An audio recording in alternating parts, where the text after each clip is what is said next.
বিশ্ববাসীর উদ্বেগ এবং নিন্দা সত্ত্বেও গাজায় গণহত্যা থামছে না।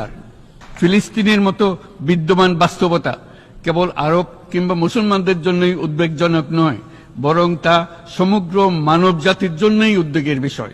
একজন মানুষ হিসেবে প্রত্যেক ফিলিস্তিনির জীবন অমূল্য। ফিলিস্তিনের জনগণের বিরুদ্ধে যে মানবতা বিরোধী অপরাধ হচ্ছে তার জন্য সংশ্লিষ্ট সকলকে দায়বদ্ধ করতে হবে।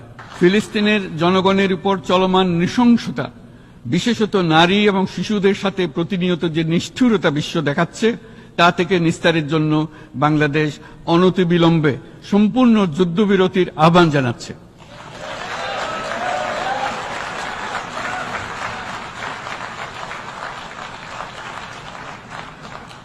দ্বিরাষ্ট্রভিত্তিক সমাধানেই মধ্যপ্রাচ্যে টেকসই শান্তি আনতে পারবে। তাই জাতিসংঘ সহ আন্তর্জাতিক সম্প্রদায়ের সকলকে এর বাস্তবায়নের জন্য এখনই উদ্যোগ নিতে আহ্বান জানাচ্ছি।